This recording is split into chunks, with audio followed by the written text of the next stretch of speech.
Hello everybody, this is Eliz Keating from WisdomSeekers.net. Emphasis is on the .net. This is my logo. Phoenix Rising or the Phoenix Rampant. Wherever this is, should be us. And this is for the 13th, which is Sunday, because today's Saturday and it's the 12th. So, August 13th, 2023. And one of the reasons I decided to do a daily today is at 3 o'clock. Maria, one of my really good readers, is going to come on and do a short interactive. At 3 o'clock Pacific time, 5 o'clock Central time, or 6 o'clock Eastern, and that would be Mountain time would be 1 o'clock. No, 2 o'clock, 4 o'clock, right, got it. All these time zones. And then with you're in Europe, it's 9 hours, oh, there goes one of my statues. There goes, it's 9 hours ahead of 3 o'clock, which still, some people might be up. Anywho, having said that, let's see what we have. And the first two cards came out really strange, so I looked at them and thought, oh, I wonder what that reading's about. So here we go. The first card that came out was the Seven of Swords, and that is usually somebody backbiting or telling stories behind your back. The thing is, you actually know this is happening, and it's not, and it's like they're trying to sneak stuff past you, but you know what's happening. So be aware of this, be cognizant of the fact. And usually when I get that card, it means that somebody is backstabbing, trying to bring you down in other people's estimations. Be aware of it.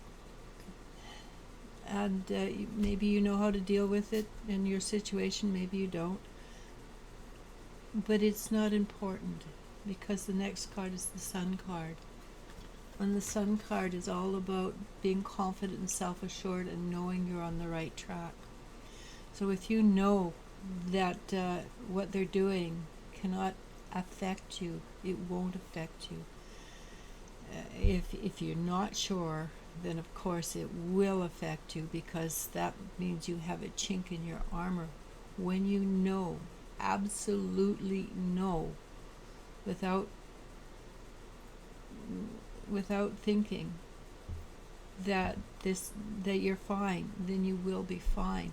It's when you have that chink, that little I'm not quite sure, or I have that issue with my mother, then it's quite similar to this, and she always won.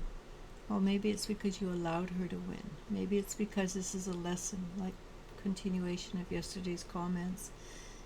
Maybe this is the same as yesterday's intervention, where if the hook and you don't deal with it, it's going to grab you. So when you absolutely know, when you feel that you're in joy, and joy is not happiness, it's a different energy. Joy is that little bar of knowingness that settles straight in the center of you, that you can hang on to and go, yeah, I fell out of balance for a bit, but I just grabbed back on, and I went, and I'm grounded, and I'm comfortable again, because I know what I'm doing is right. And that's the way it is with light workers, isn't it? We have this inner knowing that what we're doing is right. And when it doesn't feel right, then we go off balance. The next two cards, 3 cards I think, no, those 2 cards belong together, is the Six of Wands. And the Six of Wands is you're winning. We're winning. It's slow to show up. This is a change of mind card. It's slow to be observable in the outer world, but it's happening in our inner world. And it happens in our inner world before it happens in the outer world. You know that saying, as above, as below, as above. Well, it's the same with you. As inside, it will eventually balance out and be outside, right? The trouble is, Eight of Swords, we don't always know how to get there. We don't know how easy it is actually, because we've lived in a world where everything is a little bit difficult, a little bit harder. And because of that, we put up roadblocks that are not actually there. And is that a good or bad thing? No, it's simply just what we do. Do we have to do that? Actually, we don't, but we choose to because that's how we trained ourselves. Or we were trained up to 5 years old. We are in our parents', it's usually our mother's aura, and at that there's a lot of stuff that goes on that we bring forward from birth or conception to the rest of our life, because we take on our parents' kimchi, our junk, and that's not necessary. It's if you can work through, if you can look at your parents, especially your mother, because it's always the mother, and see what her problems are, and decide, is that my problem or not. There's also a genetic piece in there that can go back 20 generations, honestly, not like the Bible says 3 generations or 5 generations. It's actually 20, where we have a genetic predisposition to a cancer or emotionally depression or this or that, and it doesn't, we don't have to do it. There are ways to clear the genetics out. Unfortunately, it seems to be at this point you can't just do a carte blanche and it's everything's out. We have to do item by item. At this point, that's what it feels like. But we're changing drastically, and things are happening faster on a quantum speed when it comes to clearing.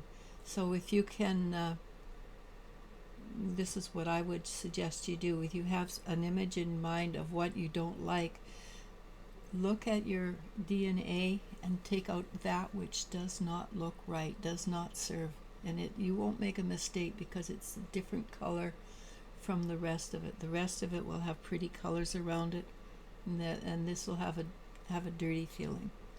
And just clear it out 20 generations back. And it may take 24 hours, 48 hours. It may take time, because when you go back 20 generations, you also have all the other energies that are associated with it. And you probably don't know 99% of these people anymore, but they're still, from that one point 20 generations back, they are related to you somehow, and it turns out you end up clearing everybody's energy. Whether because it's your right to do that, to clear your energy, but it also affects everybody to a lesser or greater degree, depending on how open they are. Yes, that's energy work. That's how it works. Energy is pretty darn phenomenal, especially now when we work in a quantum field, knowingly. So the other 2 cards that I'd like to get to, they're the Emperor and the Fool. Again, I've been talking about the balancing of the energies of male, female, positive, negative, yin, yang for weeks, because this is something that's vitally important. That we do this. So the masculine energy is coming in to play on Sunday, which means you tap it, you don't punch it. You want it gentled into alignment, and it's alignment we want. We don't want submission. We want everything to fall into alignment for each other. And the masculine energy is vitally important to us, and so is the feminine energy. We want it together, because the masculine and the feminine together create a whole, a completion. All right, does that make sense? If you only have the feminine, you're out of whack. If you only have the masculine, you're out of whack. You have the balance, and it doesn't matter if it's 70-30, 50-50, 60-40. If it's not in balance, it doesn't work. All right, so the next card is the Fool. Basically, what that tells me is if you choose to make this change more consciously, then you're opening yourself up to brand new interests, excitement, brand new way of dealing with things. Hang on, things will come together in a beautiful way. Honest to gosh, it will just sort of slot into place like that. But the Fool is anything is possible. In the beginning of a new journey, we step slowly. With her smart, we step slowly because we don't know our way around it. But you have support. If you look at the card, there's the angel guidance. There's the void beside us, which is the creator energy. We get to create what we need.